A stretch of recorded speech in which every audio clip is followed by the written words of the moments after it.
and horse, they're both consonants, right? And so this is, I'm going to explain to you what the rule is, but this is just the example that I was trying to show you, that a lot of times, if you say something out loud, an honorary degree, a honorary degree, a horse, an horse, that doesn't sound quite right. But when we try to break it down and say, okay, what is the rule, that can also help you. So the tip here is to say, whenever you're in doubt, step one, say it out loud in your head and see what sounds right, because most of the time, what sounds right is probably right. However, there are exceptions. And so this is an example. So my tip for these tricky words where it's you're not quite sure is when you say honorary, what does that sound like? So forget about how the word looks. Just think in your head when you're saying honorary. Does it not sound like it starts with a vowel? Yes, exactly. Mbalente, your hand is up. No, ma'am, I was saying it does sound like it's starting with a vowel. Exactly. So that's the little tip, and that's the little trick. If you're thinking about it. Okay, so let's go down the list again. T-shirt, who wants to try? T-shirt, are we going to say A or an? A. Pumela, is that you? Yes, ma'am. That is correct. Yes. Now let's try X-ray. X-ray. Sanele, your hand is up. X-ray. And X-ray. Okay, so let's discuss. That is correct. So let's discuss. Again, we have a word which is a consonant, but we're giving it an article that normally goes to a vowel. Now think about it again. Let's think about that tip again. If you say X-ray, X-ray, it sounds like it starts with an E, right? So that is the tip and the trick for you just to remember. So step one, you know what the rule is. And then when you have your exceptions, the first step when you have your exceptions is to say it out loud in your head and then say, okay, an X-ray, that sounds better, but why does it sound better? It sounds better because it sounds like it starts with a vowel. Okay, cool. Now let's do the last two. Dog. A ma'am. A dog. A dog, yes, that is correct. And then the last one, you. and you. And you, okay. So are you guys, just give me a thumbs up if you guys are comfortable with this concept. Are you comfortable with it? This concept of a and an, but especially the rule behind why we use the one as opposed to the other. Are you guys comfortable? Can I get thumbs up? Or do you have questions? Okay, I'm seeing some thumbs up. Okay, so I think we're good. So let's move on. So this is just an example of a worksheet that you guys can do. And these worksheets are usually available online. I do know that sometimes at school you do get them, but if you want to do your own practice, if you want to do a little bit more than what you're given at school, which is always a good idea, do you guys do English Olympiad still? Anyone can answer. Or are you guys thinking of doing English Olympiad?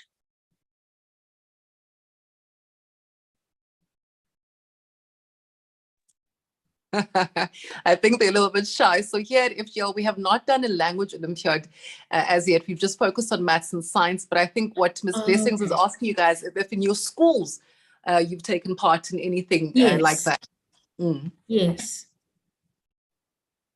Okay, if you haven't, please look into it, okay? English Olympiad is an amazing way for you to be able to put all this practice into action.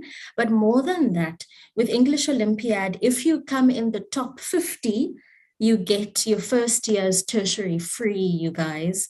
Okay, so that is an amazing opportunity. And if you're already a top achiever, like I've been told, most of you are top achievers, this is just another thing for you to do, which can add and enrich your education. Okay, so English Olympiad, go back to school and inquire about that, that opportunity. Okay, So that is what we wanted to do for English. Okay, so now let's move on to creative writing. And as we're going through these subsections of English, I want you guys to almost envision it as a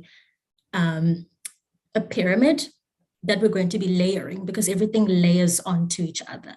Okay, so now with English, the reason why we have to practice our grammar all the time and we need to have rationales or reasons why we do the things we do, and to understand the reasons why certain sentences are structured in a specific way, is because it raises the quality of your creative writing.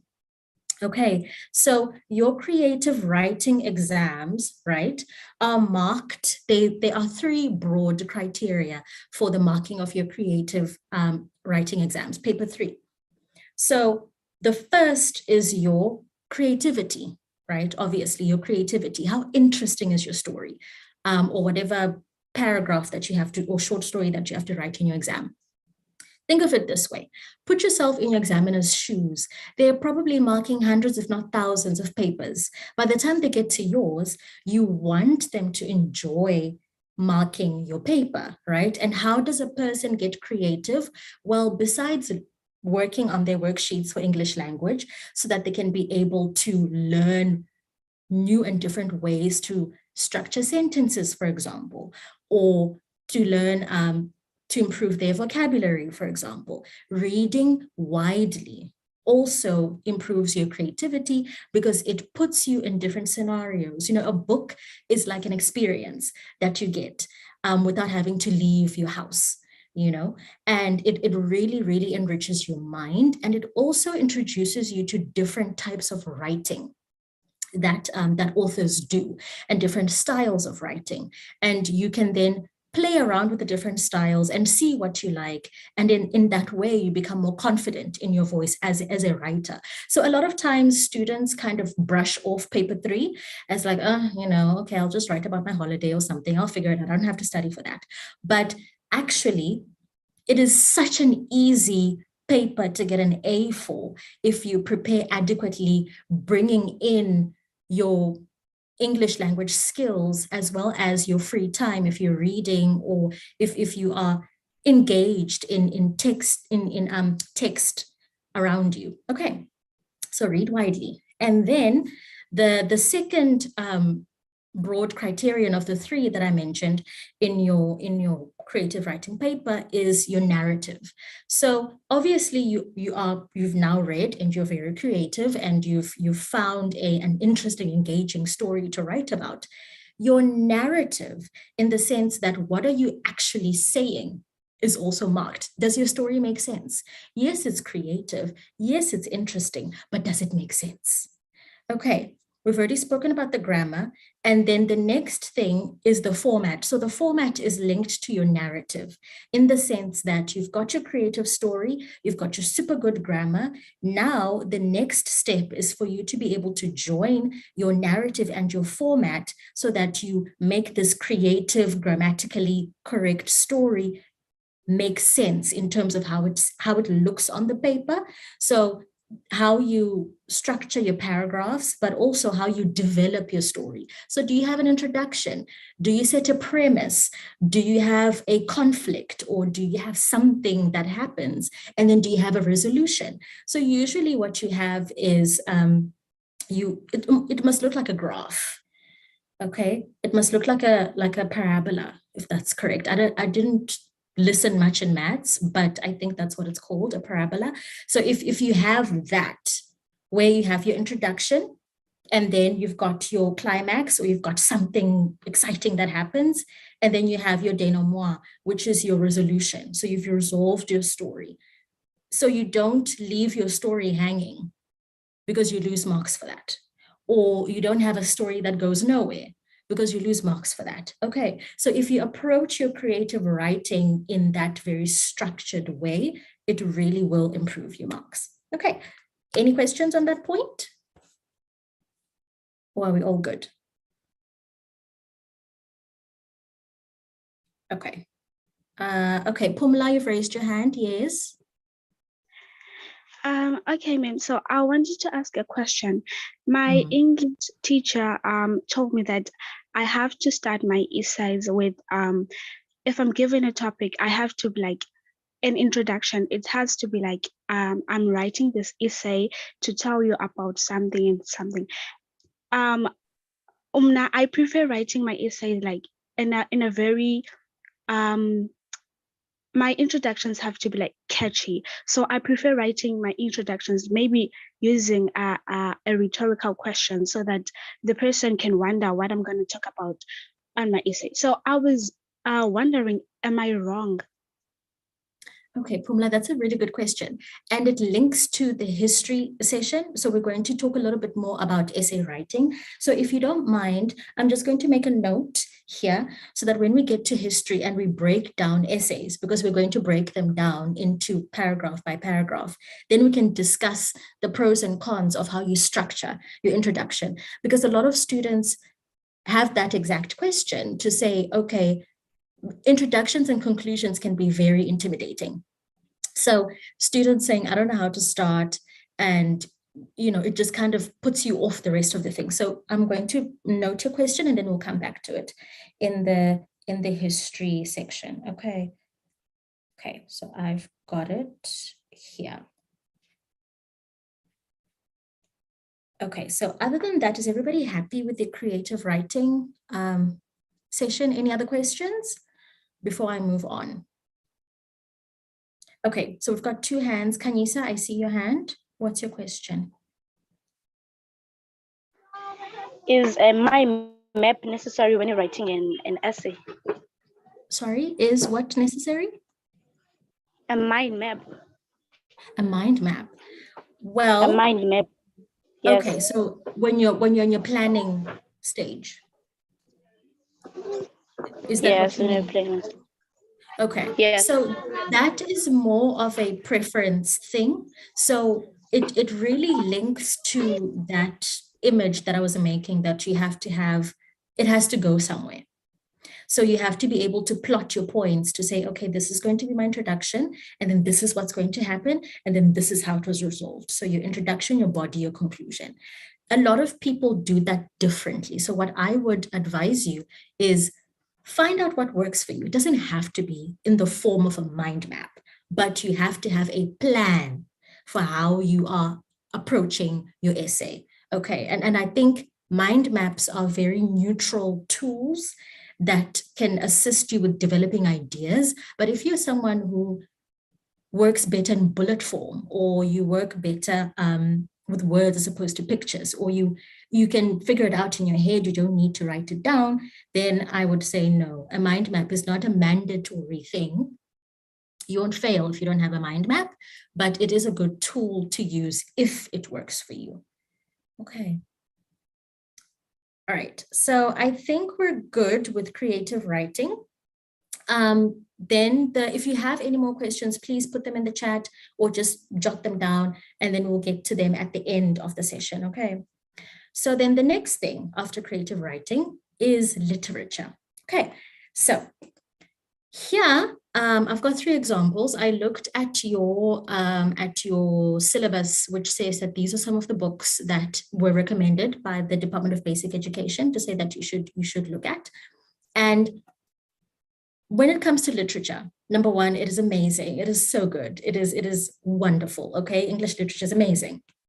But again, we have to have a strategy going into it, because not everybody likes it, but you do have to write a paper on it.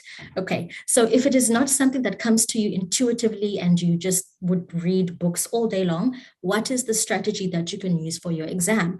When it comes to poetry, okay, specifically poetry, you have to almost imagine it as, again, that structure of introduction, body, conclusion. So when you get a poem, first thing that you do is you read it twice without doing anything. Read it twice. Read it, and then read it again, and then look at the questions, and then read it a 3rd time. Okay, so the first 2 times you're just reading it to get comfortable with the writing style, with the story, what's being said. And then you look at the questions, and the 3rd time you're reading it with the questions in mind. Okay, after you're done reading it, before you even get to comprehension, which is answering the questions, the second thing that you must do is think about the themes. So think about, what is this poem trying to say? What is it about? Is it about love? Is it about friendship? Is it about a sunny day? Is it about, think about the themes that are in the poem and the mood of the poem. Is it a hopeful poem? Is it a sad poem? And the reason why I say think about the themes is because when you approach the questions will inevitably ask you about the themes, something about the themes. They will say, tell us about the mood of the writer, or how do we know in this poem that the writer is hopeful or joyful? So the themes always come up. And this needs to be something that you already think about before you get to the questions. And even if the themes are not asked in such a direct way, you get bonus marks you get full marks when you're able to not only answer, okay, in paragraph 2, the writer says, I wiped the tears off my face and walked into the sunset. Okay, that's a bad poem, but yeah. How do we know that the writer is hopeful for a better future, even though he's sad today? So then you can say, because in paragraph 2, although he is wiping his tears, demonstrating that he is sad for today, he's walking off into the sunset, which demonstrates that he is approaching his future, even though he is sad today. Something like that. Okay, so being able to understand the themes before you get to the questions gives you a more sophisticated answer, which will add to your marks. Okay, so that's the first with regard to poetry. So always read it twice, look at the question, read it again, think about the themes, then answer the questions. Okay. When it comes to novels, okay, because that's something that you have to do. Now, novels, just think of them as a much longer poem, because that's essentially what novels are.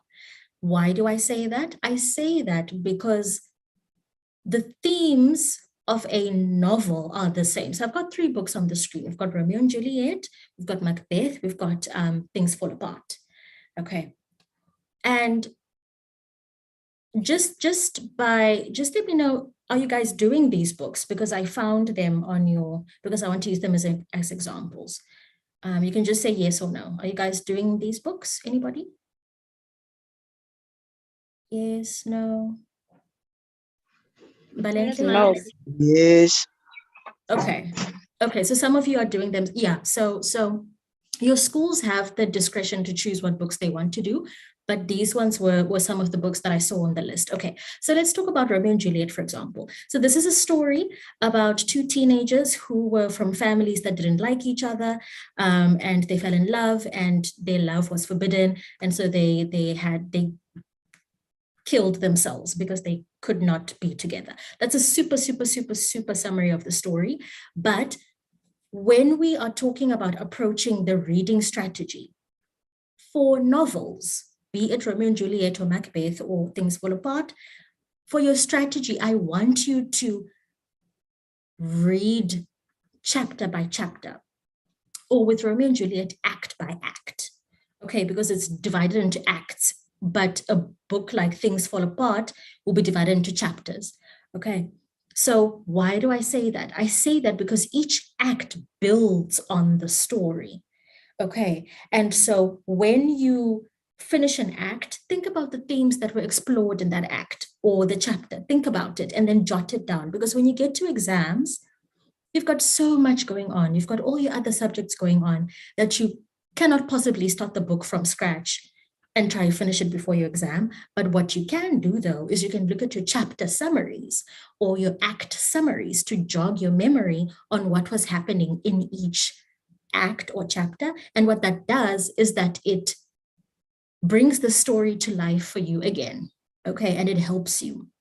And that will help you, because then when you get to your comprehension, when you get to answering your questions in your exam paper, then you have a more textured or a more sophisticated understanding of the book, because you're not just understanding the overall story, that it is a love story, a sad love story that ends in death, but rather you are able to answer questions on a chapter by chapter basis, okay, which then adds to how well you answer, which will then raise your marks.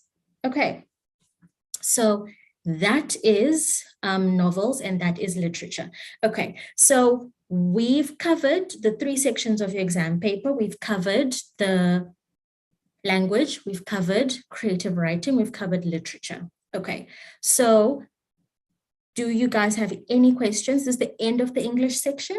So before we move to history, I will take a few questions and then we'll move on to history. Okay, so Mbalenhle, your hand is up. Ma'am, may I please ask a question regarding writing like literature essays? Like, ma'am, I have a problem because I have to write one for Romeo and Juliet and I'm struggling with the introduction, ma'am. Okay, so when you say you're struggling with introduction, so that the essay question, is it asking you a broad question or is it asking you a very specific question on, what's the question? Just summarize the question for me. Ma'am, okay, I have to prove the validity of Romeo's love and how it becomes like violent in the story up to Mercutio's death.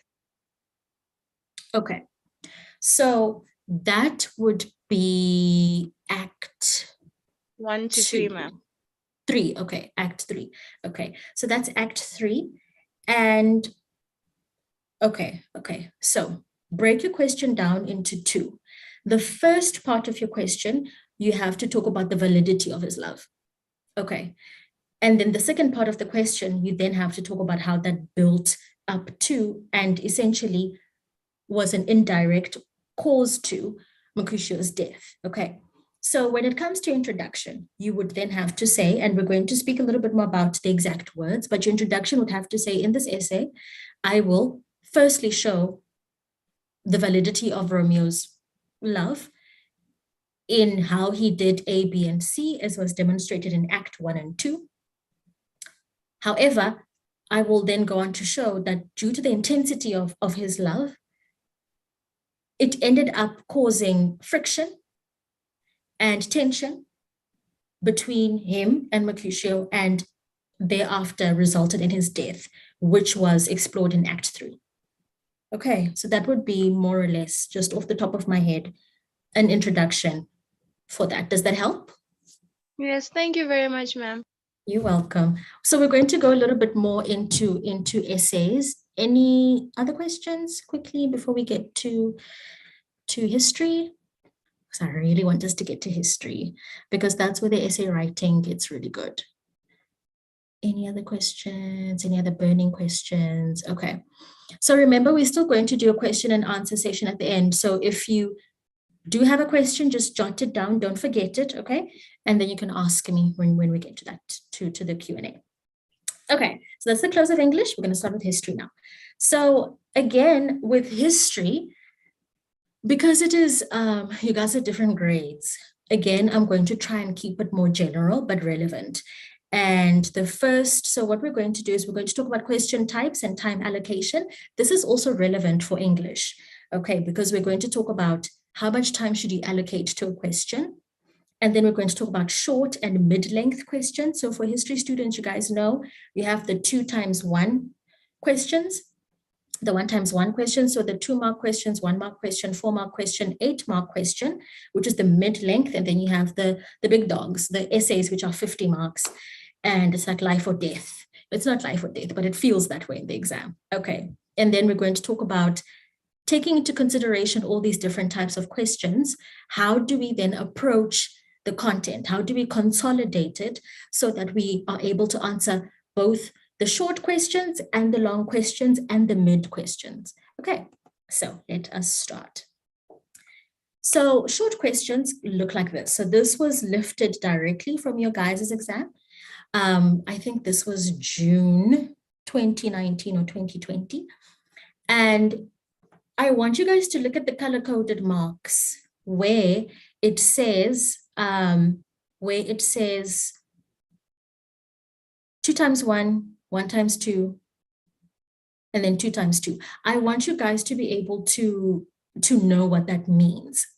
When you have a 2 times 1 question, what that means, or what they want you to show, is they want you to show 2 ideas that are worth 1 mark each, as opposed to when they ask you for a 1 times 2 question. So they're both worth 2 marks, right? They're both worth 2 marks, but the mark allocation is different.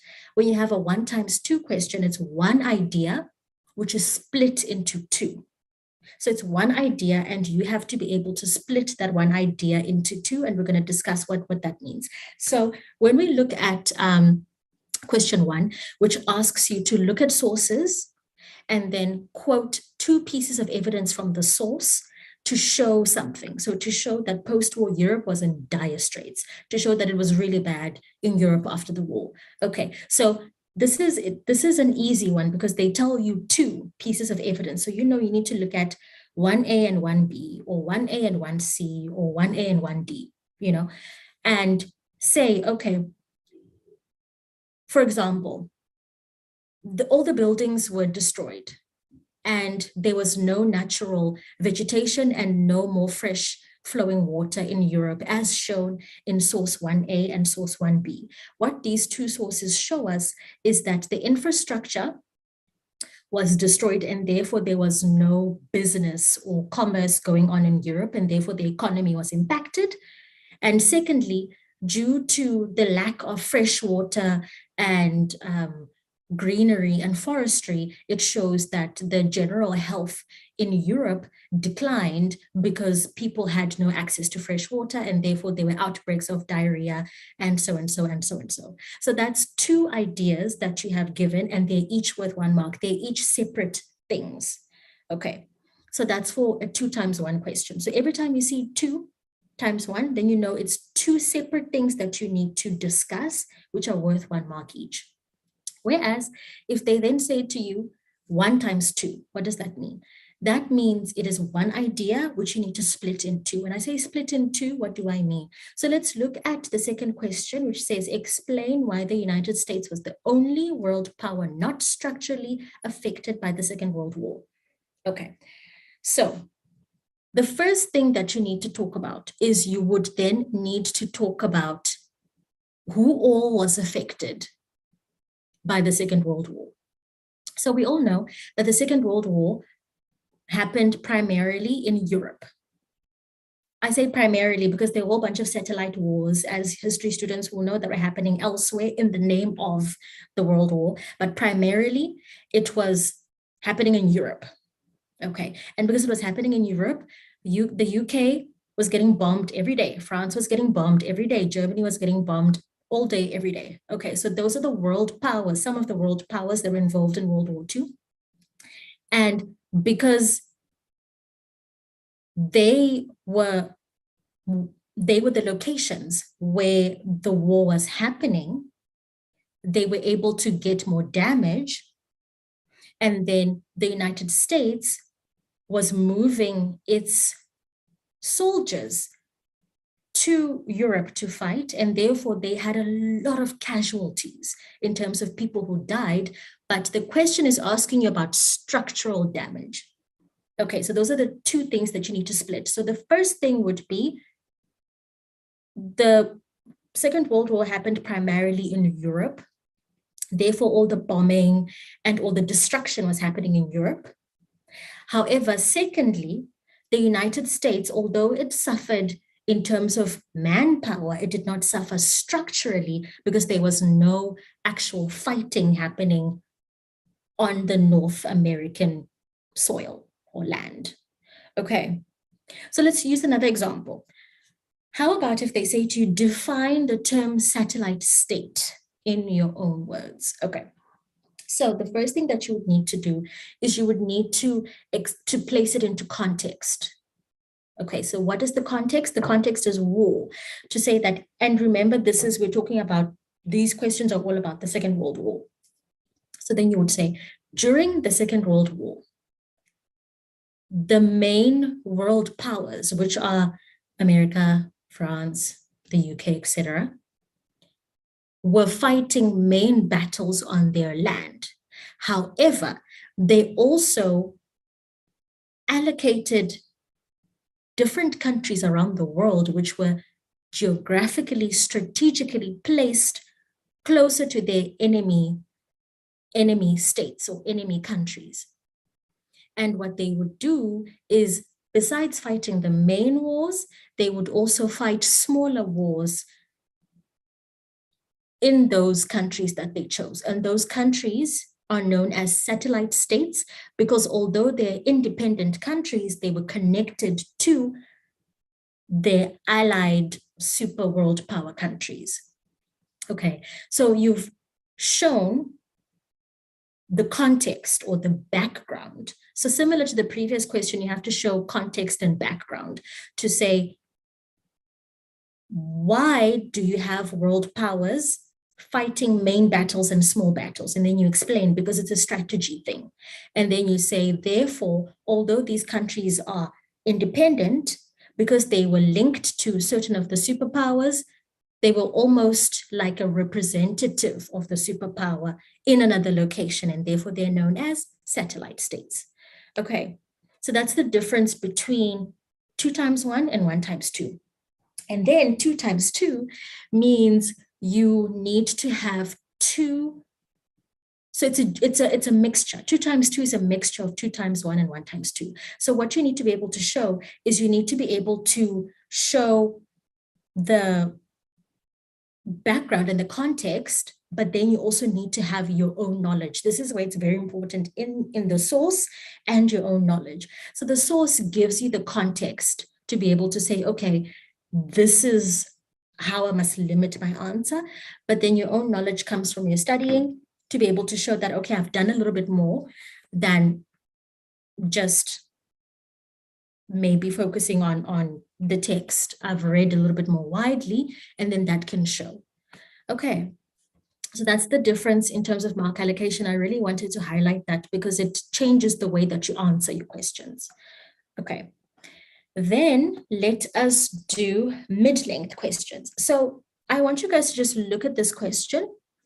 I call this question a baby essay because the way that it's marked and the way that you're going to approach it is going to be as if it's a whole essay, but in 8 lines. Okay, so we're going to come back to this. I want to go straight to the essays now so that we can do that. And then we're going to come back to how you answer a mid-length question. And we're going to do an example. Okay, so here are the full essays. So the first thing about essays is don't be scared of essays. Okay, you're going to be fine. You're going to be fine. So there are 3 broad types of essays. And as always, strategy is my thing. It's all about strategy, because if you have a good strategy, doesn't matter what will happen, you'll be fine. So the strategy to approaching essays is to know the 3 different types of questions, because once you know what the question wants, you are better able to almost modify and customize your knowledge in real time. So you're able to know, okay, this question wants this from me. You forget about everything that's not relevant and you zoom in on the specific part of your content and your knowledge that the question wants. So the first type of a question is a question that wants your input. Okay, so it'll be a question like the question number 1, which says, do you agree with this statement? So it doesn't matter what the statement is, but what they want to know is they want to know your knowledge, because then they say, support your line of argument with relevant evidence. This question is a nice question because it does not limit your creativity. So if you know, but you have to know your content. You can't be creative and lie also. So you have to know your content, okay? So it allows you to be able to look at the content, everything that you've learned, and all the extra reading that you've done, and you're up to current affairs, and you know how history has impacted current affairs, and you're like, okay, do I agree with this statement? Then you can say yes, or you can say no, but you need to be able to show Why? Using evidence, real evidence from the text. Okay, so that's the first question. The second question, so let's call it the your opinion question. Okay, then the second type of question is a question which asks you to weigh up two things and then come to a conclusion. So whenever you see the word critically discuss, they don't just want a regurgitation of the information, okay? They don't just want you to say, Steve Biko was this, his philosophy of Black consciousness was this, and this is how he affected South Africa, finish. No, you're gonna fail. What they want is they want you to critically discuss. So what does critically mean? It means look at pros and cons, look at positives and negatives, look at different perspectives. So what you would do in a question like this is talk about Steve Biko, talk about his philosophy of Black consciousness, talk about how it mobilized Black South Africans, but that's only if we go back to creative writing, that's only in you setting the introduction or the premise. Then the action comes in where you say, on the one hand, Black people believed that Black consciousness was this. However, on the other hand, the apartheid government viewed Black consciousness as a form of terrorism because of this. Therefore, the 1960s and the 1970s were very violent times in South Africa. I mean, we had Sharpeville massacre in 1960s. We had Soweto uprising in 1970. Black consciousness played a part in that. So when you're asked to critically discuss, you must place yourself in the two, if you can imagine, there are two camps, and you need to be able to say, on the one hand, this was happening. On the other hand, this was happening. This type of essay is not asking you to pick a side, like the first question. It's not about your opinion, but it's about viewing what happened with a critical eye, as if you can imagine yourself being like a historian who is discussing this event that happened after the event. Okay, so that's those two words, critically discuss, then you know, okay, there's two things or more that I need to weigh up. Whereas if you're asked, do you agree with the statement, you have to pick a side. You have to say yes, or you have to say no. You can't say, I agree with yes, but I also say no. No, you have to pick one. And then the second one, you don't pick one, you're weighing up the two. Then the third one, and this is my favorite type of question. The third one is almost like a mixture of the first two, because it asks you to explain, but it's asking you to explain to a certain extent. So there's a limit to your explanation. Okay.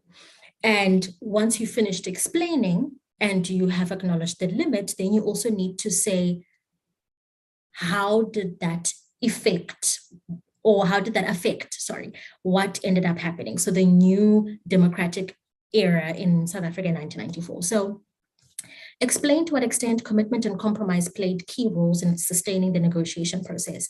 So what you need to do is you need to talk about what was the negotiation process. So that's CODESA 1 and 2. And it was a mess, right? CODESA 1 and 2. And then you also need to talk about how, there was CODESA 1, and then everybody walked out. And then it was a big mess and nobody wanted to talk to each other anymore. But then afterwards, then they came back for CODESA 2 and it was fine. Everybody was a little bit more friendly. And then because they had worked so hard, because guys, after CODESA 1, it was done, right? Everybody was like, no, it's done. But the commitment comes in because there were different people from each party who came together unofficially to talk to each other and to mediate and say, hi guys, let's try again. And in being able to get people back in the same room, the compromise then came in because they said, okay, well, if you give us this, we'll give you that. Or if you give us this, we'll give you that. Whereas CODESA 1 was really about, this is what I want, and I'm not talking about it, I'm not discussing it, it is what it is, okay? So this third type of question then needs you to be able to obviously know your content really well and then to be able to show with examples how commitment and compromise played a key role. So again, it doesn't really ask you for your opinion, but it just wants you to view what happened and to show how certain parts of what happened were very, what's the word? Were very instrumental in certain things happening. Okay, great. So those are the three broad questions. The first one, you have to pick a side. The second one, you are weighing up two different things. And the third one, you are discussing an event and how certain parts or certain actions by specific people were able to influence a result. Okay, so now, how do you approach your format and your strategy? You've got all this information, you know what you want to say, how do you do it? So like we had said, and we had discussed with Pumla earlier, introductions can be very intimidating. So and to answer your question, Pumla, I don't think that rhetorical questions are a good way to start a high school essay. Once you get to varsity, you can really go wild and be as creative as you want. But high school is so formulaic in the sense that they're looking for specific things, that my advice to you is you want to get a distinction. You want to get a distinction. You've got your own ideas, and I encourage that. And I'm really happy that you are already exploring your own style, but we just want a distinction. You know what I mean? We want you to get the highest marks that you possibly can get. So I've been tutoring for about 6 years, and my students always get distinctions. Okay. And especially because I'm very strict, I say to them, guys, I know you guys are brilliant, creative, amazing, but this is just a tick box exercise. Okay. This is a tick box exercise. So I also have the same strategy, which says start with, in this essay, I will. It's not interesting. It's not creative. It gets the job done. Okay, so that would be my advice. I do agree with your teacher. So when you are writing your introduction, I always say a good introduction should be about 4 to 5 lines. You don't want something too long, but this depends on how big your handwriting is. Okay, so maybe 6 lines at the most. Your first line of your essay should always say, in this essay, I will. Okay, in this essay, I will. And then you go back and then you say, in this essay, I will show how I agree that Mikhail Gorbachev's reforms in the Soviet Union led to da da da da da. Or in this essay, I will critically discuss how Steve Biko da da da da da. In this essay, I will explain to what extent. So it's a very formulaic way of doing it. That's your first line of your essay. Your second line will say, firstly, I will. Then you set the background. I will show how the Soviet Union was like this before Mikhail Gorbachev came in. And then secondly, I will show how when, this is still your introduction. So this is now the third line. Secondly, I will show how Mikhail Gorbachev's changes led to the conflict. Okay, so they led to Russians feeling positive or negative or whatever happened there. And then thirdly, I will show that the result of how they felt was they voted him out. I mean, this is not actually what happened, but I'm just making an example. Therefore, I will conclude and show how, therefore, in my conclusion, I will have showed how his reforms led to da da da da da. That's just your introduction. Then you take your introduction and each sentence of your introduction, and that becomes the body of your essay. So where you say, firstly, I will, that is your first paragraph. Then you talk about the background. This is what was happening in Russia at this time, and this is what was happening, and da da da da. Then I think you can break down each idea in your essay into maybe 2 or 3 paragraphs, because sometimes there's a lot of content that needs to go in there. And your essay should usually be about 3 pages, but I always wrote 6 pages for my essays. Okay, that's just me though. I always say to my students, try go for 4.5. 4.5, that's a good distinction essay. 4.5 to 5 pages. So your hand will be not great when you walk out, but you'll get the marks. Okay, so basically break down each idea into 2 or 3 paragraphs And then when you get to your conclusion, so let's talk about your conclusion. So I've already made an example of this. I'm not going to go over the examples again because we've already done that a little bit. I'm just conscious of time now. Okay, so we're going to skip this because it was just the same thing. Okay, because this was an explaining question. We've already said how we tackle explaining questions. So it's the same thing, but then you just break your 1, 2, 3, 4, 5 into 8 lines. So there's a line for each idea, and you make sure that it's in about 8 lines. Okay. And then for your long question, so we already kind of did that already. So critically discuss Black consciousness on the one hand, apartheid government on the other hand. Okay. So now what I want to talk about is how do you format your conclusion? So your conclusion, think of it as a mirror of your introduction. They must mirror each other. So whereas in your introduction, you say, in this essay, I will, in your conclusion, you say, in this essay, I did. I said I would, and I did. And this also helps you in your mind to be able to make sure that you did actually say what you said you would say. Otherwise, you're lying. Do you know what I mean? And you won't get marks for that, because then the marker will say, but wait. Okay. So in this essay, I explained, or I critically discussed how da da da da da da da. Firstly, to set the background, I showed that da da da da da. Secondly, or thereafter, I showed how this context caused this conflict. And then the result was people were sad, or people were mad, or people were happy, or whatever the result was. And then you close off, and then that's your essay. Okay, so it's a skill. And the only way that you're going to learn this skill is by practicing a lot. Okay, so now let us, just to close off, let us talk about some phrases and some words that you guys can use in your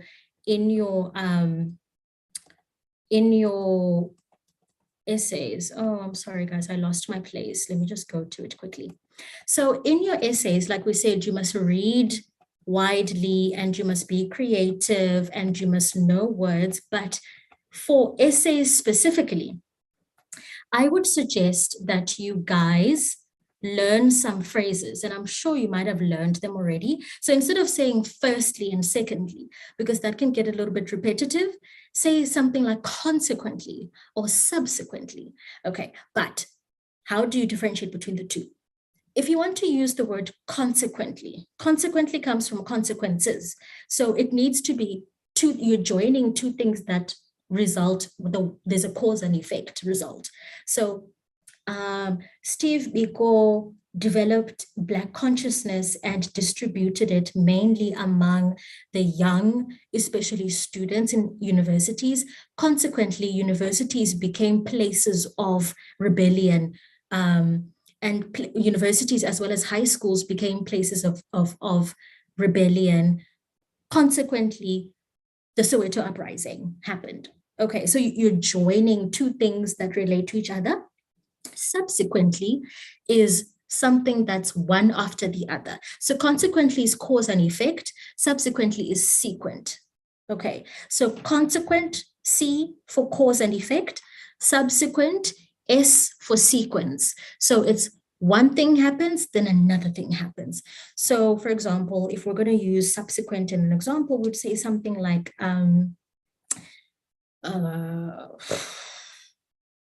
Mikhail Gorbachev brought in the principles of glasnost and perestroika, and these principles focused on improving the lives of Russians.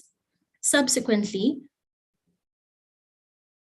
the other countries became more, no, that's more of a consequent example.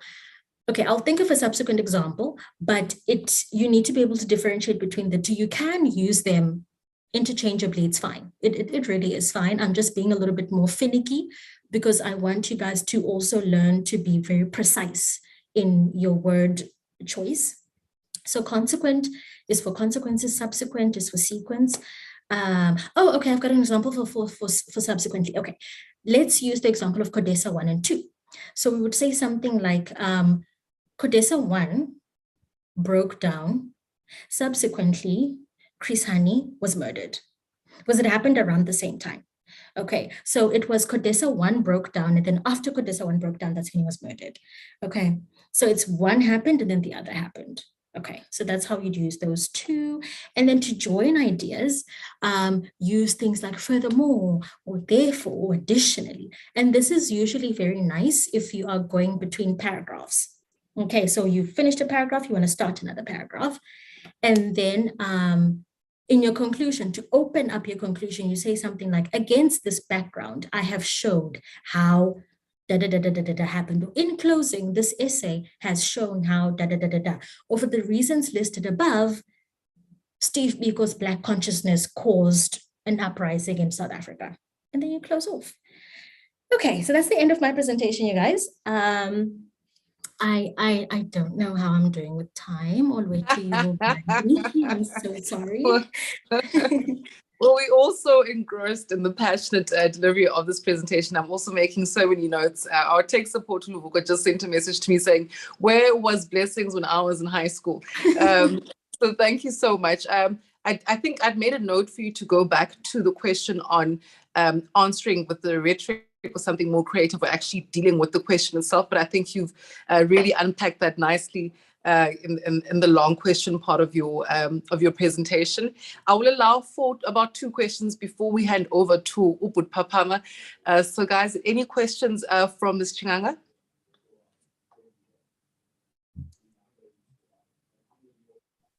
I see Amashle's hand is up. All right, sure. In unmute. Hi, ma'am. I wanted to ask a question. It's a question based on answering a source-based question. Some questions will come along the line saying, judge the reliability of the source or determine the reliability of the source. How do you answer such questions? Okay. Are there any points you should think of in answering those questions? Yes, that's a great question. So those types of questions are speaking to primary versus secondary sources. So it usually will be something like a newspaper account, or it will be a photo that someone took, or that sort of thing. So the first thing that you would say is, you would say, this source is pick if it's a primary or secondary source. So this source is a photograph, and therefore it is a primary source because it's showing what happened, right? Because it is a primary source, it is taken directly from the event, and therefore it is more reliable because it shows a replay of what was happening, as opposed to it being someone retelling the story. Because when someone retells a story, they have their own perspective, and bias can come in because of that perspective. Usually those types of questions are either 2 times 1. Yeah, those types of questions are 2 times 1 questions, because they want you to firstly choose whether it's a primary or secondary source, and then based on that, how reliable is it? So if it was a secondary source, then you would say, this source is a diary entry of someone who was told, who was not at the event, but was told by someone else. And therefore it's a secondary source because they were not at the scene of the action. It's therefore not very reliable because it is told from the unique perspective of this person, and therefore there's a higher chance of bias. Okay, does that help? Yes, it does. Thank you, ma'am. All right. I'm going to interrupt this really lively exchange here. Thank you so much, Blessings. I'm going to ask that you please stay on with us. Hopefully we'll have some time to answer some general questions after Mr. Yose has done his presentation. Thank you so much. You can tell that you are tutoring students to get on to be distinction students. Your passion for both English and history is really evident. Thank you so much. And hopefully we'll get to catch up with you a bit later on in the session. Sure. Thank you very much. All right, FGLers, all right, we've covered English and history, and now we're heading on to another another subject that is geography. And our guest tutor is also from the McCombs Foundation of Excellence. As we know, Sistina always rounds up the very best in terms of subject experts from her foundation. And his name is Mr. Papama Yose. He's currently studying a Master's of Science in Environmental Science at Rhodes University, a member of the McCombs Academy of Excellence, of course. He's a philanthropist who dedicates his entire life to tackling humanity's social and environmental issues. Mr. Yose is currently studying a Master's of Science, like I said, at the Rhodes University. He has a huge enthusiasm for tutoring, brought on by persistent recognition of the persistent social crisis of students performing poorly in schools and high schools, which further really entrenches some of the struggles that we have as a country. He was fortunate to be selected as the member of the McCombs Foundation of Excellence, which provided him with a platform for working with pupils and teaching geography. I know that when we announced 2 weeks ago that we will have geography as one of our subjects today, we had so many people excited. Mr. Papama Yose, welcome to the Future Global Leaders Club. How are you today?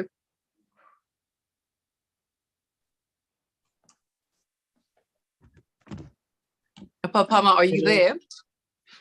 Hello, Sis Oluitu. Thank you for the platform. Thank you to the organizers who also assisted.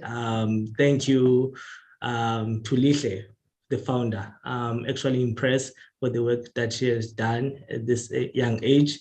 Also, thank you to the parents, to the ambassadors for making this community. You know, I have a sense of identity, a sense of place by being here. I wish I was also exposed to such community while I was still young. Yes. Definitely.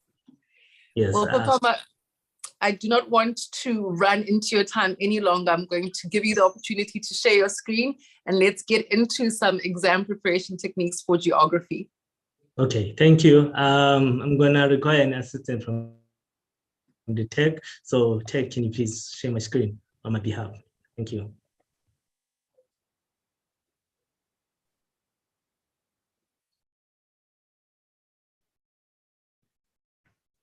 Afternoon, everyone. I hope you see my screen. My name is Papama, as I've mentioned. I've been tutoring geography for the 4th year now. I'm happy that I'm working with top achievers. This is gonna make my talk very, very easy.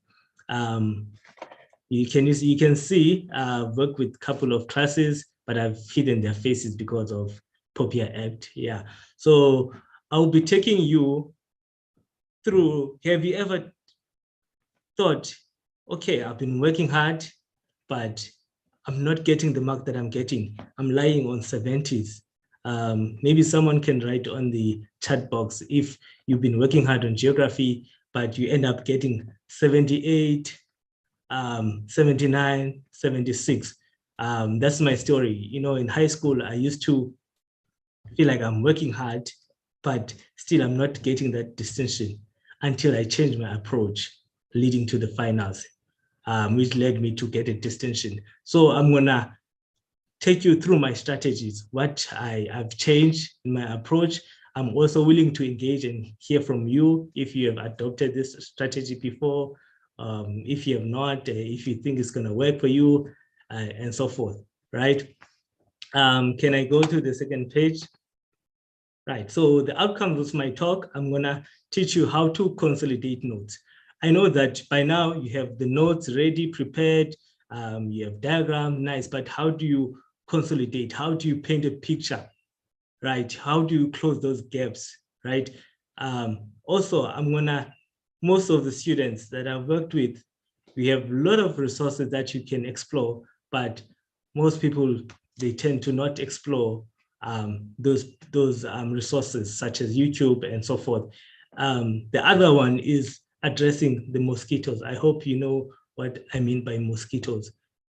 Mosquitoes are sometimes the difference between you getting an A and getting a 70. So I'm going to teach you how do you address mosquitoes, make sure that you get that distinction, right? And also, how do you practice past exam papers? You can practice papers, but you can be ineffective. So how do you make sure that you are effective, you maximize your time when you're practicing exam papers for geography? And also, lastly, this throughout my tutoring journey, this is where students lose marks. Answering the paragraph question, the 8-line question precisely, comprehensive, making use of examples. This is where students tend to lose marks. But if you address these things, in my view, you're getting that distinction. Right. So can I go to the next slide? Thank you. So I'm going to tell you what you don't have to do when you're consolidating your notes, right? Sometimes we tend to be lazy, and you just have like a textbook, or you have a study guide that you're using, and you find the notes. Oh, this is interesting. Let me copy it to my textbook. I'm going to read it. But what you're doing, you're just plagiarizing. If you know the term plagiarizing, you're just copying what you have in the textbook, and then you're just writing it down on your notes. We're not hearing your voice. And also sometimes you will find your textbook. So after this, I'm giving you an exercise. Go back to your textbook or your notebook, and then page and see if you have paragraph questions. You cannot have paragraph sentences in your notebook because that's not summarizing, right?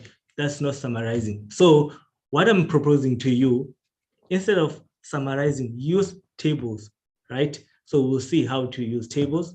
And also the most important one, I'm saying free handwriting, but it's free writing mostly. So you've been working on your notes throughout the year. So you have your notes, you know the concept by now. So put the textbook away, take a paper and your pen, sit down and say, what do I know?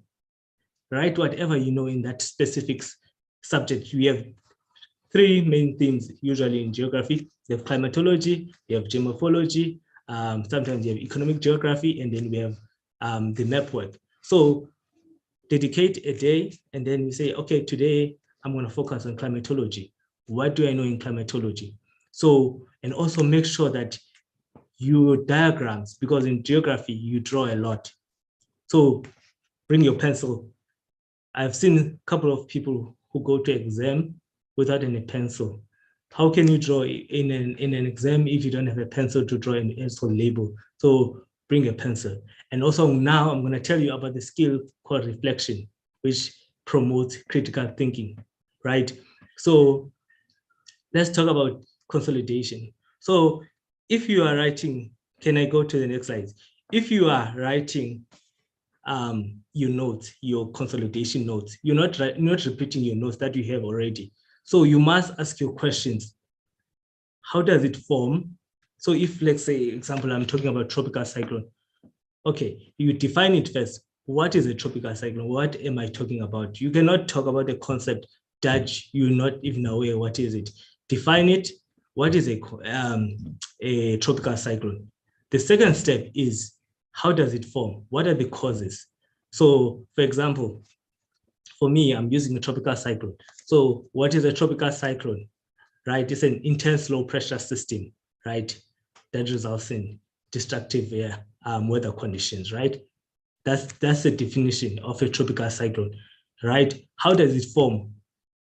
Because for something to happen, there must be something that to spark that reaction. So how does it form? So for example, it has to have, like, the sea has to have what, high temperatures that are above 26.5 degrees, right? There must be a Coriolis force.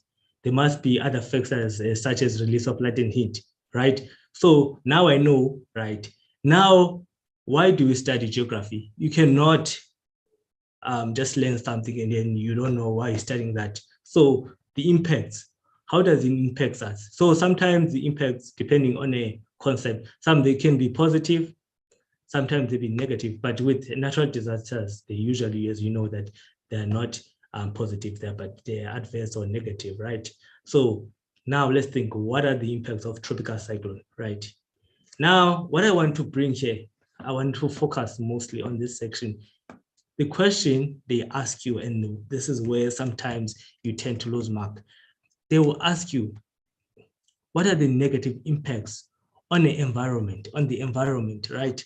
And then as a student, what you do, you say then, tropical cyclone can kill people, right? That is correct, right? Tropical cyclone can kill, but you're not answering the social aspect, the environmental aspect. They wanted the impacts on the environment, not on social, right? This is where it gets tricky, and then students, they tend to lose mark. If they're asking what are the impacts of tropical cyclone on the economy, right? The businesses can close down. This is what you can say. It can affect the agricultural production, right? Which can cause job losses and so forth. But you cannot talk about animals can die, aquatic animals can die when you're talking about the economy, because now you are talking about the environment. And also now the man-made infrastructure and the environment. So you have to be able to differentiate between the man-made infrastructure and the environment, right? So if you are talking about poles, the buildings will fall, you're not talking about what? You're not talking about the environment, but you are talking about the infrastructure, right? So you have to be able to differentiate between the two, right? Because if you are talking about the roads being damaged, and you think that's an environment, it's not an environment. So when you're talking about the environment, you're talking about the nature, you're talking about marine ecosystem services, you're talking about terrestrial, meaning that you're talking about things that we benefit from the nature, such as what? Such as we get fish from the ocean, we get let's say, what do we get? Plants, right? So if those things are being destroyed, that's an environment, right? It's not a man-made. But when we are talking about the buildings, these are the things that we actually build by ourselves, right? And lastly, it's important, okay, I know the impacts right now. How do I address it? What are the interventions that we need in place so that we address the impact, all right? So for example, I was using tropical cyclone. So for example, we have like measures that you can implement before it hits, such as alerting people that, oh, there's a tropical cyclone coming. Okay, you need to evacuate. And then people will leave so that they're not in fact affected. But sometimes if they're affected, then we have remedies or strategies to address the issue now. Once it has happened, okay, then you call the ambulances, and then maybe you have refugee camps, such as you can use a church to host people that they've lost their houses, such as that, to accommodate such people, right? So you have to know what are the strategies before it happens, such as alert system, you monitor. But once it happens, what are the strategies that we have to do to address the issue, right? So always each concept, I want you to think around those lines. Have these three questions in mind. How does it form? First, define it. What is it that I'm talking about? Am I talking about flooding? How does flooding form? How does it affect people, right? Or in the economy? And how do you address it? So now I'm gonna challenge you. I'm gonna put you on the spot. So anyone who does geography, I want you to think, with whatever grade you are, think about the concept that you have learned. It could be informal settlements, it could be, let's say, a river capture, in whatever as the domain, geomorphology, climatology, whatever. Think of the concept, you define it, all right, and also what are the impacts? You can mention two. You can mention negative or positive, and then also how do you address it? So if no one says something, then I'll call out someone. Hello.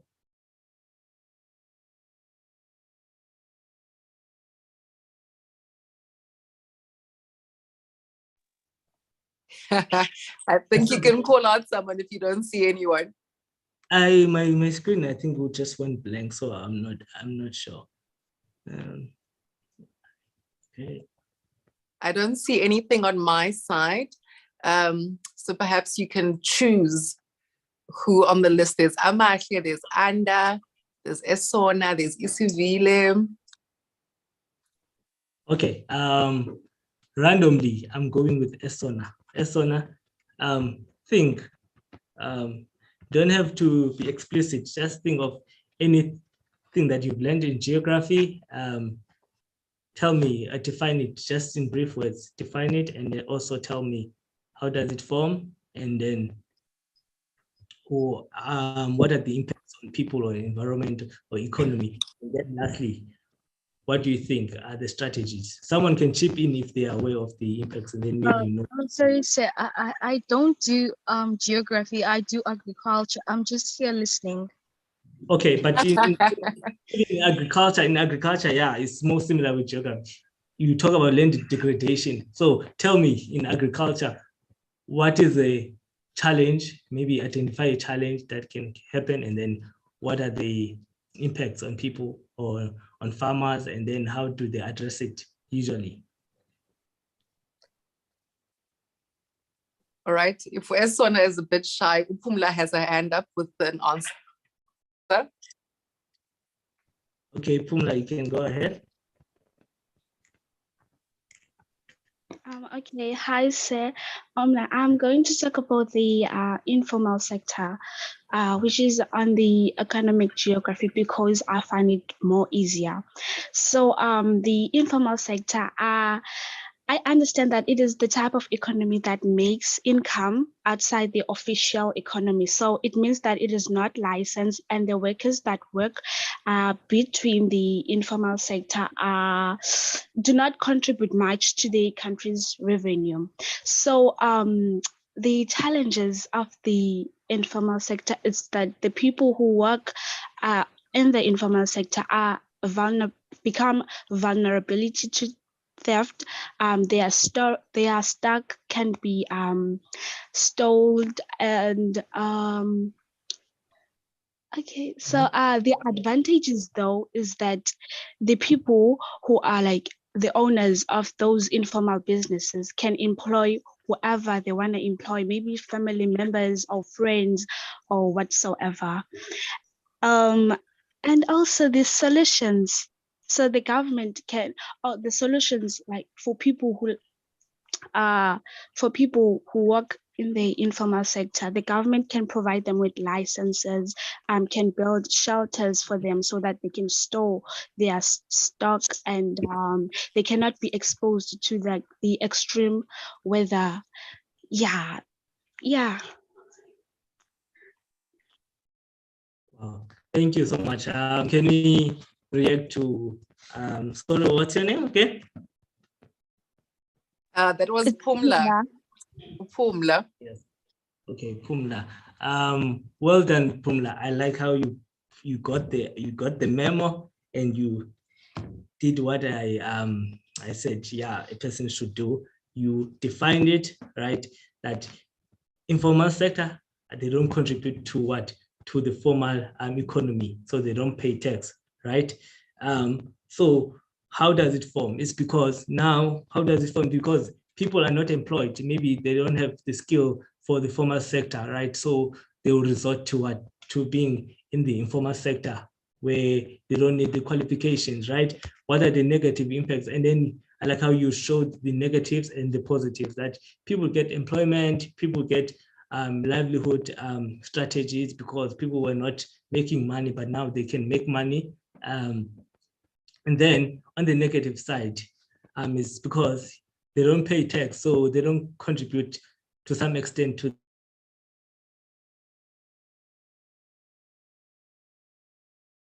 the economy, right? And when we talk about strategies, how government can then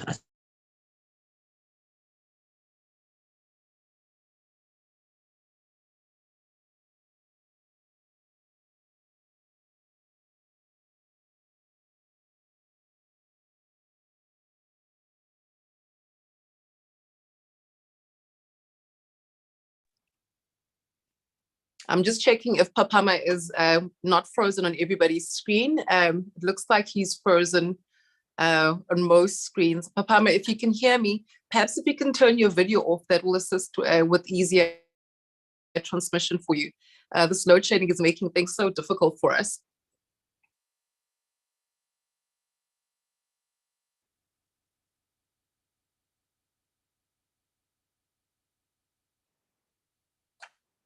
All right, well, we allow Papama to perhaps maybe try and reconnect and jump onto the chat.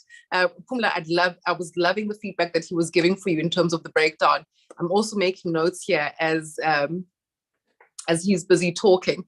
But I think while we wait for him to come back, let us head over to Genius Dollar Points, and then we can round back to finish off the geography session. As you know, we are into the second half of the year, which also means that you guys are raking up a new portion of Genius Dollar Points. So if you did not cash out on your currency of excellence in July, you are either accumulating your points from the previous semester, or you've started from scratch from the 1st of July with the new Genius Dollar Points acquisitions through your participation in webinars like these, and of course through your interaction with our online tutors and your interaction with webinars like these. We're so proud to have rewarded 200,000 extra Genius Dollar Points to some of you who are really interactive in these exam preparation webinars, and we encourage you guys to continue to do the same.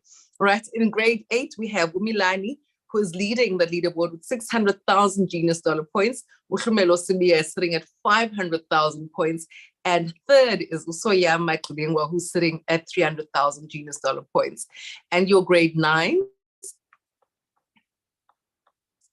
All right, in grade 9, why can't I see that properly on my side? Just a moment. Grade 9 is Upasilisha Zula, leading with 700,000 Genius Dollar Points, also tied with Uzabalaza Koloso, also with 700,000 Genius Dollar Points. And third is Victoria Mashilo, who is sitting on 600,000 Genius Dollar Points. So the grade 9s, it is a very, very tight race where you guys are on each other's tail so beautifully. And if we go on to grade 10, grade 10 is Umbalent Mtimkulu, who's leading that Genius Dollar Points leaderboard with over 1 million Genius Dollar Points. That's 1,100,000 points. The second is Usiba Bale with 700,000 Genius Dollar Points. And third, Onraba Sobetra sitting at 600,000 Genius Dollar Points. Well, sprinting to the very top there. I really love that. And looking at grade 11, leading that is Esona Madole, who was just interacting with Uput Papama just now, saying she does agriculture and not geography, but she's here for tips nonetheless. That is, she's sitting on 900,000 Genius Dollar Points. And then second on the leaderboard is Unande Black. He's sitting at 600,000 Genius Dollar Points. And Relebohile Leo, who's sitting at 400,000 Genius Dollar Points. That's our grade 11 leadership board. And finally, our grade 12, this is what it's looking like for all of you. Pumla Mufoka, who's currently on the screen, who is interacting with Uput Papama, is sitting at 900,000. Ooh, lovely. 900,000 Genius Dollar Points. Joy Tisaju is sitting at 500,000 Genius Dollar Points. And Rian Rashid is sitting at 400,000 Genius Dollar Points. So a tight race. We are chasing. I've got some incredible testimonials that I received from all of you about how excited you were to be rewarded for your excellence.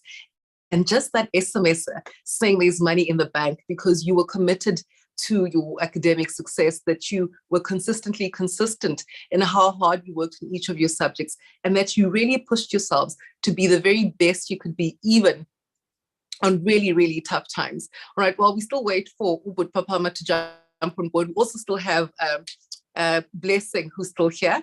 If there's any questions that you'd like to ask to Ms. Blessings, please put up your hand and we can do that interaction now. Obviously, she's an English tutor and a history tutor, but also generally being a tutor, she does have some tips on how to tackle your exams going forward. I also would like some feedback if you have any in terms of what you've learned so far. Uput Papam is just rebooting his computer, so we'll have him in the next 5 minutes or so. But let me hear from you guys. What have you learned over the past 3 sessions? Any questions from Ms. Blessings Chinganga? Anything? I'm here waiting for you. So Sbaba Lwenda Bazandile had a question there on our chat box. Okay. It was that question that was for blessings. That was for blessings, yes. Let me just find it quickly.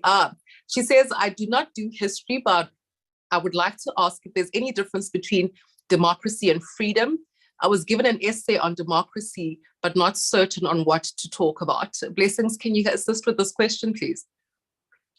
Okay, so just to get a little bit more information, what subject is this for? So we can contextualize it properly. English. English, okay, that makes sense.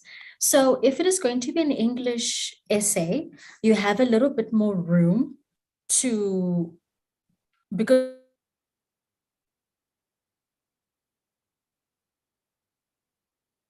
Blessings, please mind your mic. I think you've just went on mute. Sorry, I've been having an entire conversation by myself. I'm so sorry. Okay. I was saying because it's an English essay, it gives you a little bit more room because it's not limited to a specific geographic location. So my advice in terms of how you approach it is approach democracy from a more philosophical point of view, because English is more, it's more linked with philosophy. So what do I mean by philosophy? I mean, start with going back all the way to Aristotle. So go back to your philosophers and say, read up on Aristotle, read up on Socrates, and what their ideas of democracy were, because democracy started in, not started, but we have grown to understand that Greece had the first known model of democracy, in the sense that the people made decisions. Okay, so that is the background. So that's what you would kind of put in your introduction, because that gives you the context, it gives you the background to say, geographically, Greece has the first known model of democracy. Go and research what that looked like so that you can also give a practical example. So it usually would be something like, those big, the Colosseum in Rome, that building where they used to have all the gladiator fights. So they, in Athens especially, they would have these public places where decisions would be made.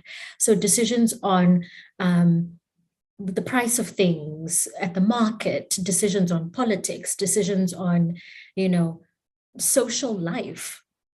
And it would really be, everybody meets together, yay or nay, count of hands, and then it goes. Okay, so have a little bit more research into that. And then if you want to talk about the difference between freedom and democracy, democracy is a political system. Freedom is more of a right type of a thing. So it's more, if you ever do politics in varsity or you do law, you will learn about natural law. So you have substantive law, which is law that people make, so the statutes, the acts made by parliament. And then you have natural law, which are laws that are not written anywhere, but we all agree on. And so freedom falls into the second category of, it is something that, freedom of movement, freedom of choice, it's the philosophical concept of a person having agency, a person having independence, a person being able to make their own decisions, whereas democracy is specifically a political context. So then I would, have the introduction where you have, this is the background of where democracy started, and, most countries are democratic, so they say. But then the body of your essay would be the comparison of democracy versus freedom as a philosophical context. Yeah. All right, that makes a lot of sense to me. Thank you so much, which speaks to the point of reading widely. You always have to give context to your responses to shows your level of understanding and interpretation. Thank you so much for that, Blessings. I think we've got Upapama back on. Upapama, are you with us? Welcome back. Hello, Sisi. Yandeva. Yes, Ndiakuba. So I think to be safe, we're going to continue with your video off and just have your audio on, and then we can run through the rest of your presentation. We have about 15 minutes left with you. Okay. Thank you, Sisi. I'm sorry, everyone. ESCOM and the network. I know, right? It just gets worse and worse. But don't worry about it. Luvuko, do you maybe mind sharing the screen so we can see the remainder of Papama's presentation? Yes.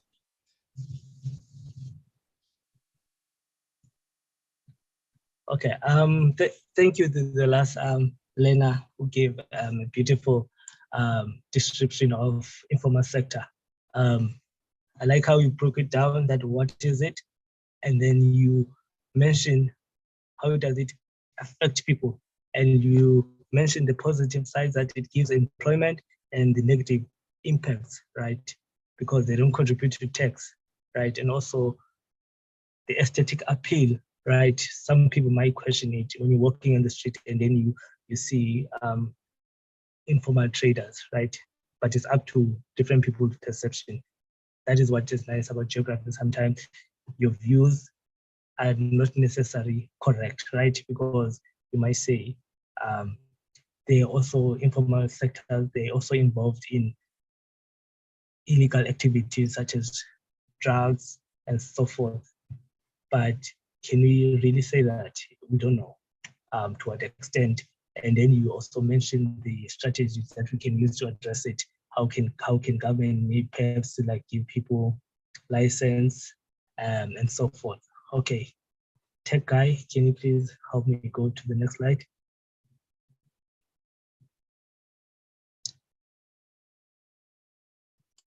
Okay, thank you. So this is an example. This is an example of what I was saying. Maybe you can do it in a diagram. Be creative, right? You see, in grade 11, we're talking about hilly landscapes. There are two different hilly landscapes. They are dry, that form in a dry regions. There are ones that are forming in a wet regions. You see, you break them down nice, and then what are the characteristics? How can you differentiate the two of them? Because you know, with geography, they always give you a diagram, and the diagram is not similar. So you cannot say, like life science, for example, if you're given an year, exact year, perhaps next time it's going to be the exact. No, they're very creative. Sometimes they can give you a cartoon. Sometimes they can give you a real picture of that hilly landscape. So you have to be able to identify it in different forms. You have to be identified maybe as a satellite. Maybe they might give you a satellite, right? Not now, maybe you are used to a diagram. This is what happens to students mostly, especially, let's say, climatic or weather conditions, where they will give you a mid-latitude, right? But now they're not drawing it now. They're taking a real life picture, and then they would ask you, what is this weather phenomena? And then you'll be like, I'm not sure, I've never seen it before. It's because you know the diagram, but you have to be able to use different resources. That's why I was gonna go to different resources. Go to YouTube and check it, the real life. Okay, how do you see a mid-latitude in real life? The diagram, the sketch diagram, the cross profile, how do you see it? How do you identify it? And if I have to draw it, how do I draw it, right? So this is an example, right, where we have wetlands with dry, and then we have different pictures for it. And again, uses, right? The impacts, the uses. So we cannot say, sometimes you don't have to say uses or impacts. You can say significance. So a question might ask, this feature, let's say a waterfall, what is this significance? So what is this importance on people, right? You have to be able to understand that asking like the same thing or impact, right? Even if they might say importance, is significant contribution, right? You have to know it, and then how do you maintain it, strategy to address it, the same thing. So we can go to the next slide. Yeah, now we're talking about mosquitoes, and I want to emphasize this because I know you are top students, right? And maybe sometimes it's for you that are throughout the years that I've tutored, yeah, top achievers, the problem they don't get the top marks is because of the mosquitoes. What are the mosquitoes? The careless mistakes that makes you lose marks, right? So I've given you a student that I've marked, right? So they were asked to calculate a gradient. I know you calculate gradient from grade 10 to grade 12, right? And by metric, students are aware of gradient. The problem they have, they forget to include what? Measurement units, right? Which can make them lose marks. So also do an introspection. When you're writing, it's because of the pressure in exam, right? And you are rushing out of time, and then you'll be calculating, and then you calculate the correct answer, but you then forget to include the measurement units. And then they might, instead of giving you 1, they will give you 0.5, because we are not sure if you're talking about centimeters, we're not sure if you're talking about kilometers, right? So make sure each time you do a calculation, especially for method, did I include my measurement units, right? Also, the mosquitoes don't have to be in calculation only. Sometimes students, they do careless mistakes, all right? They don't proofread their work. For example, you're writing a question and you know this question, they'll be like, why is this map, right, not green, for example? And then it's because, let's say, you know, and okay, it's because this area does not receive enough rainfall, right? Okay, it does not receive summer rainfall, whatever you say. But because of the careless mistake, some students, they will say it's because the area receives rainfall, you see. And then maybe you can tell the student when they're supporting the answer that they wanted to include not, but they didn't include it because maybe they didn't proofread their work. And then I cannot mark, even if I see that actually you understand the concept, but I cannot mark it because you didn't include the not. And now it changes the whole meaning of your sentence. So you need to pay attention. Really, once you've finalized writing your answer, read it, see that did you portray yourself, did you put your views well, right? You don't have to write good English, right? But you have to write concise and see that you didn't make any mistakes, right? So pay attention to the mosquitoes. Also, I've worked in the exam center, right? They're marking fast.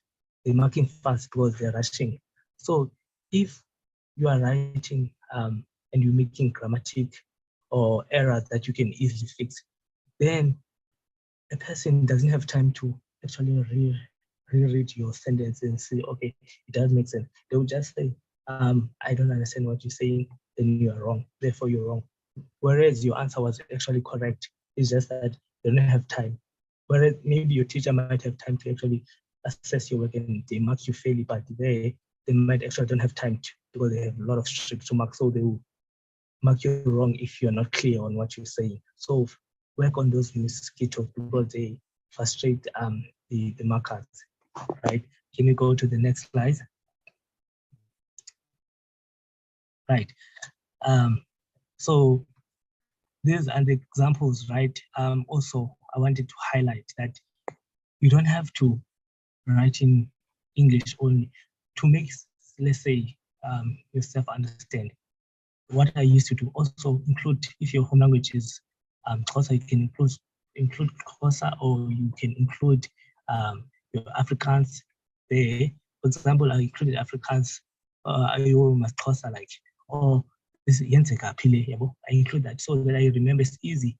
I'm not gonna write everything in Xhosa, right? Because it's gonna be hard, but I include like some keywords like in Xhosa. I even communicate sometimes with my notes. You have to communicate with my notes. Yo, hi, you don't understand this, so I write it there. Yabo. Also check your assumptions. You know, sometimes we have biasness when it comes to when we are studying, and then we tend to lose biasness. How, for example, you don't know where you got it, but you might think that, oh, this thing happens because there's something, let's say there's a lack of rainfall, or maybe this thing is pushed by tropical easterlies, or this thing is pushed by westerlies. You don't know where that biasness is coming from. But now when you're studying the whole concept, there's no logic, because that thing, that biasness you have, like, is not flowing. So you tend to forget when you have to explain an exam, because you know that there's no linkages.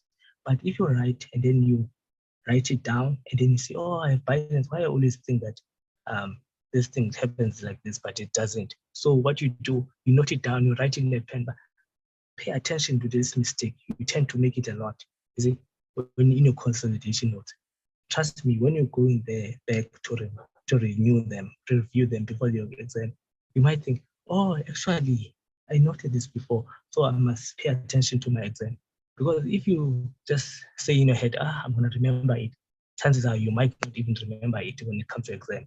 But if you write your bias, reflect on them, like communicate, why am I doing this mistake? Why am I always not including measurement units when I see that I'm losing marks because of them? What is this problem? Papa, you need to do better. You communicate. It's like you're writing a diary, you're reflecting. Now you'll be like, when you're coming and revisiting that diary, then it becomes easy to notice that, oh, this was my mistake, so I don't need to do it again, right? Okay, we can go to the next slide. All right, good Papa, we are cutting it close with time. We probably have another 5 minutes left. I don't mean to rush you, but let's get through the important stuff. All of this is really, really useful. Okay, now. So now I've touched on this. So now I'm just going to summarize. Sometimes textbooks, right, guys, they don't cover the content. Maybe the section that you want, informal sector, let me use informal sector, they might cover the impact, but the strategies, they might write 2 or 3 lines. So you need to go and research. Look for, you have friends that have different study guides. Go to them and check what are they writing about this topic. And then watch a documentary. Just watch a documentary and try to think, what are the impacts from this documentary that they were highlighted, you see? So using different resources to form a story. Again, the theme, forming a story that is logic. That once you have that, that means you won't forget the information that we have in geography. It will stick into your what? Into your long-term memory. Form a story. There must not be gaps within your story. How, why, how to address it. No, there must be a story. Must form a concrete story. So research, like you see, like you're doing research, combine information, combine notes, right? Can you go to the next slide? Okay, right. So now I want us to unpack exam practice, right? Because I know most students, especially most of you, I'm sure you are practicing the exam, right? So there are a lot of resources you can do. But students, what you tend to do sometimes, you download the whole question paper and then you want to attempt it the whole night, right? Maybe sometimes what you can do, break it down to sections. Okay, I'm going to focus on climatology today. I'm going to answer sessions on climatology. And then tomorrow I'm gonna focus on different sections. Break it down so that you don't become overwhelmed, and mark yourself strictly, because I will know it in exam. I was going to be right anyways. And also, again, you need to reflect on the mark. Why did I get this mark? Where did I go wrong? And then you go back and you revise. Okay, can you go to the next section? Slides, I mean. Now, I wanted us to, if we had time, I wanted us to look at the essays, right, between learner A and learner B, right, and figure out which one would have scored high mark, right? So if you look in your screen, you see, learner A is, so well, you can say it's almost well written, right? They have minimum grammatic errors, while B has a lot of grammatic errors and formatting, right? But this is the problem, that is where students lose marks again, where they think that having, unlike English, right? In geography, you don't have to have a proper English. Yeah, you need to write well, but you don't need a proper English as long as you follow the mark allocation. So the mark allocation says 4 times 2, meaning that 4 points per paragraph question. Pay attention. So you need to make sure that in your paragraph you have 4 points, and then you can provide examples, not emphasize on one point. If you're talking about death, and then that means your whole paragraph will be about death, and then you'll be surprised, how come I got 2 out of 6, whereas, or out of 8, whereas I wrote so well about death, and then how does it cause death? you need to make sure that you touch on different points, 4 points, because each point is out of 2 marks. So pay attention. And also, lastly, to wrap up, do not leave questions, guys. Do not leave paragraph marks, because by 1 paragraph mark question, you are out of 8. You are moving away from the distinction. Each 8 question mark you live in. So apply your mind. What have I learned about the topic? And I know you've learned already, and you've written in June, so you have information on that topic. Try to link it, even if you feel like you don't understand, because sometimes the examiner, they write, maybe they ask wrong questions, and then they correct it when they're marking. But if you left it blank, then you lose marks. But those who attempted, even if they're wrong, then they tend to get marks. So even if you feel like this question doesn't make sense, attempt, write what you know about that topic. Okay, so let me leave it there. Unfortunately, because of the load shedding, we can, if you have a question, you can ask me. I can also provide my email address, so you can touch me on site if you want more assistance. Thank you so much for the platform. But Papa, thank you so much. Victoria answered there that learner B would have the most scored marks, or rather scored the highest marks in that essay response. So I think our FGLers have grasped the importance of answering concisely, looking at the mark allocation. And I think I have written down here that you need to tell the whole story. Don't leave gaps. You must have the definition, the level of impact, what impact it is, and obviously the remedy and the solution. Thank you so, so much for your time. A big thank you to Uma's Blessings as well. Thank you so much to both of you for joining us at the Future Global Leaders Club. We will make your details available should the FGLers want to interact with you directly. You have been really, really phenomenal in crafting out the subject that is geography, and of course, the blessings for crafting out history and English for us. Each subject is a science, as she says. And in order to really, really do well in each subject, you need to apply the time, you need to practice, and you need to mark yourself honestly. So when you do those exam question papers, those past papers, don't spend 5 hours on a 3-hour question paper like what Papa said, because you are cheating yourself of a real exam situation. And mark yourself honestly. A big thank you to all of you. Well, we are counting down to the 1st of October. We will have our next session with you, the Future Global Leaders Club. We are looking now at motivating you and inspiring you as you head towards your exams. You've had a really, really incredible and formidable run to exams. It's really been incredible. We've seen your ambition, and now we're trying to make sure that you are consistently consistent in your hard work and you are disciplined. And this is what we'll be covering on the 1st of October with our guest speaker. She'll be focusing on ambition, hard work, and discipline. And we'll be working through these principles from Alicia's book of motivational quote for teens. She's developed a workbook. We'll be able to really address each of these key issues so that you have something that's written down. You have something to look back on whenever you feel like you're not motivated, whenever you feel like that goal is too hard to get. You don't want to miss out on the 1st of October. Thank you so much to all of you. A big thank you to our guests, and I'll see you all pretty soon. Take care and stay excellent.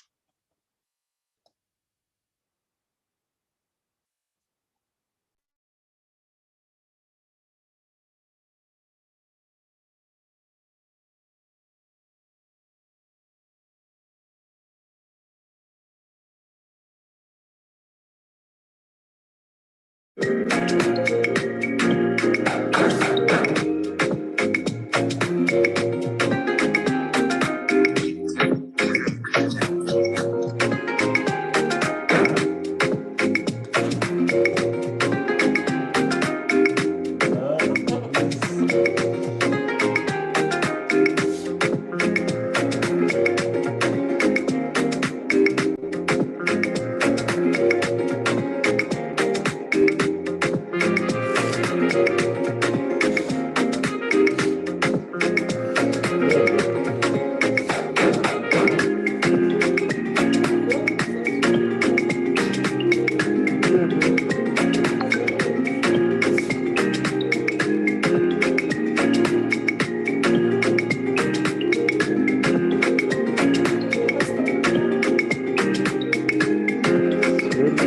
Oh.